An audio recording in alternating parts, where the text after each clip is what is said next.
Ассалаумағалейкум, қалайсыздар, қалай жағдайларыңыз жақсы ма? Ауыл аймағымнан есен ба? Алматыға келдік. Алматы сәл суық екен. Енді мынау Украина мен Ресейдің қақтығысын, Иран мен Американың қақтығысын айтсаң, енді барлығы ойын жазады ғой. Енді бүгін енді ондай ақпарат болмайын деп тұр. Бір-екі ақпарат айта кетейін енді. Трамп енді үлкен сөйлейді ғой, білесіздер. Тағы бізге Иран соққы жасайтын болса, инфрақұрылымдарын аң мен ашығы қарумен үстерінен оқты жаңбырша жаудырамыз депті. Одан кейін Америка дейді, қазір Моштаба Хомейни болды ма? Аятолла Хомейнидің баласы, рухани көзім соны жайында сол қазір Иранның басында отқан адамдар туралы ақпарат берген адамға, мәлімет берген адамға $10,000 сыйақы береміз депті. Одан Пит Хекс деген Американ соғыс министрі айтыпты, осының алдында кеше жаңа көсем жараланды деген еді. Айтыпты, жараланған сияқты, оның қай жерде екенін қазір ешкім білмейді. Моштаба Хомейни ақпаратқа шығып Иран халқына сөйлегенде де оның өзі шықпады. Бейнебаян таратылды. Же болмаса ол қатты жараланды, же болмаса ол бізден қатты қорқып тұр депті. Қазір келе жатып, көңіл күй жоқ. Неге десеңіздер, ертең референдум. Енді мен бармаймын дауыс беруге. Сіздер барасыздар ма, көресіздер. Не бар депті, ойбай барма депті айтпаймын, бірақ мен өзім қарсы екенімді айтып келе жатырмын. 12-ші наурыздан бастап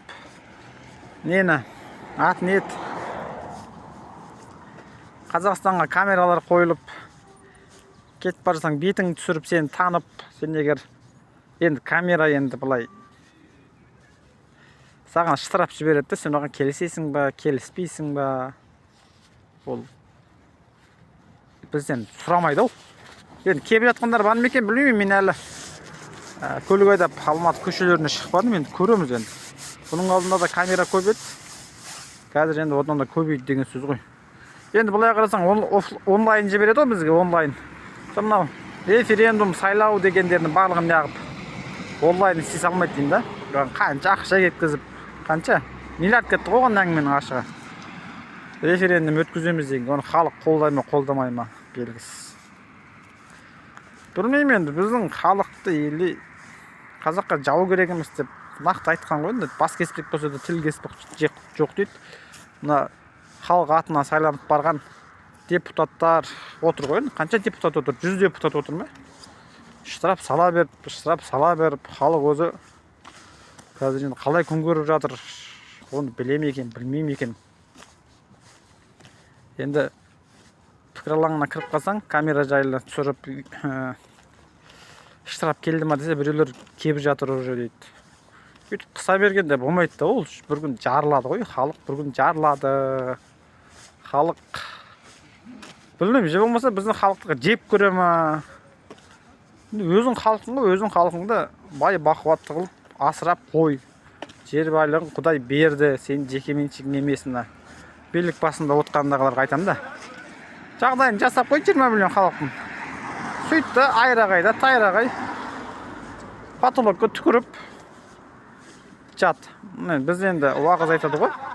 Басшыға бағын деп. Басшы демекіш кезінде бір халифаның біреуі, енді қазір атын қайта айтып қойсаң болмайды, дінде қателесуге болмайды дейді ғой.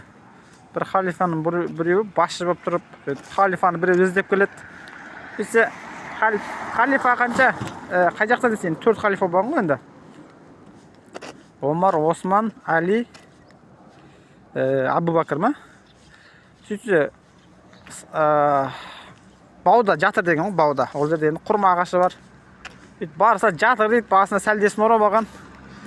Сөйтіп енді іздеп келген адам таң қалған ғой, сен бір мұсылман елінің халифасысың, жанында күзетің жоқ.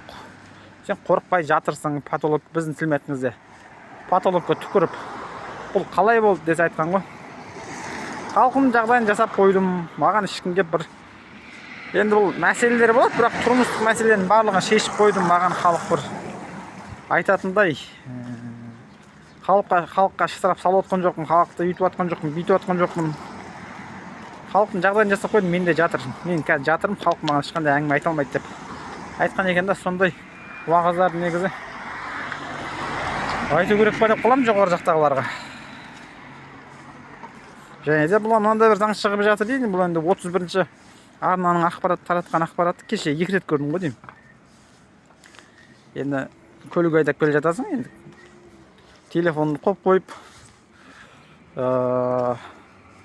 енді картамен көресің ғой. Енді Алматының барлығын миыңа сақтау ол өте қиын да. Картаға бүйтіп қарап машина айдап бара жатсаң, егер камера сені картаға қарап машина айдап бара жатыр деп түсінсе дейді, саған штраф салынады дейді. Құл болдық ғой, біз құл болдық. Өзіміздің елімізде өзіміз құл болып қалдық ғой. Осылай кете береміз бәйле. Же болмаса қойда бауыздайтын кезде бір рет маңырайды дейді ғой. Бір рет маңыраймыз ба, же болмаса кете береміз ба. Ішің ашиды да. Көп халық емес, біз 20 миллион халық. Аузынан ақ майды ағызып жағдайын жасап қойып,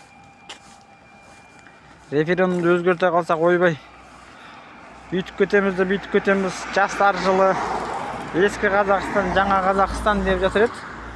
Жаңа Қазақстаннан ескі Қазақстан дұрыс па деп қалдым ғой, мысалға салыстырсаң да. Ол кезде штраф деген жоқ. Енді жеген жеп отыр, қазір жеп отқан шығар енді. Халықтың жағдайы енді ескі Қазақстан аңсап қалды ғой қазір. Неге бұлай да? Түсінбеймін. Неге бұлай? Егер конституцияны өзгермесек дамымаймыз десе, мына Еуропа мен Американың демократиялық жолын ала салсыншы болды. Сол жолмен әр жыл сайын 4 жылда бір рет президент сайласын, демесе премьер-министр сайлансын. Сөйтіп өмір сүрейік. Партия болып бөлініп алып қырылайық. Мінберге барып алып, елдің мүддесі үшін. Бізде партиялар бар енді, олар енді мен енді қырылып жатыр деп айта алмаймын.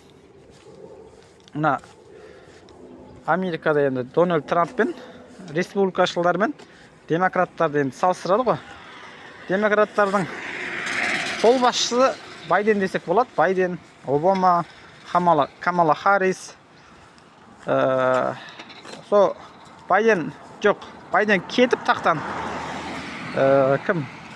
Трамп билікке келген кезде, енді анау билік басына барып елді мүддесі үшін қырылайық деп жатыр ғой. Байден кеткен соң Байденді рак деді. Ең соңғы рактың ең соңына кеп қалған, енді өледі деп тұр ғой енді. Енді тірі болсын енді. Сөйтіп соны естіп Трамп айтты ғой, былай деді.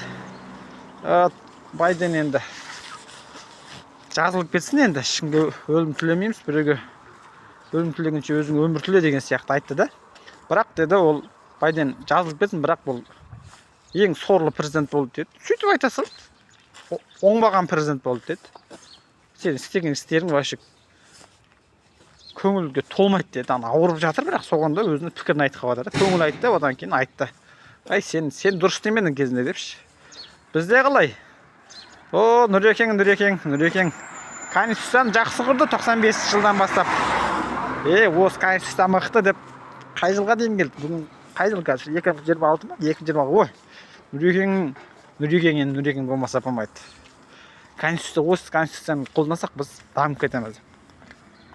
2019-да Тоқаев, Қасым-Жомарт Кемел Тоқаев келді, енді ол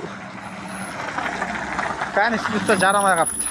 Бұл конституция болмаса біз көштен қаламыз дейді. Халық енді білмеймін. Мен өзім ішім ашып тұр. Конституцияны ауыстыра берсек, ол түк пайда болмайды. Кеше бір орысша бір мақалды естіп қалдым.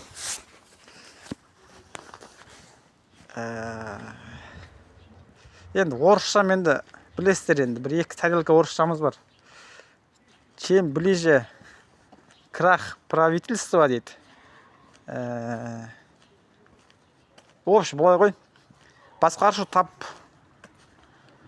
крах деген енді төңкерілу болмаса құритынның алдында миге кірмейтін закондар ойлап табады, заңдар.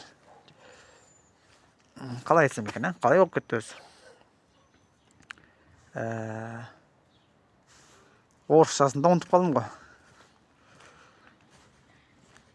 Вообще сондай. Билік құруын деп тұрғанның алдында адамның миіне кірмейтін заңдар ойлап табады деген сияқты ғой.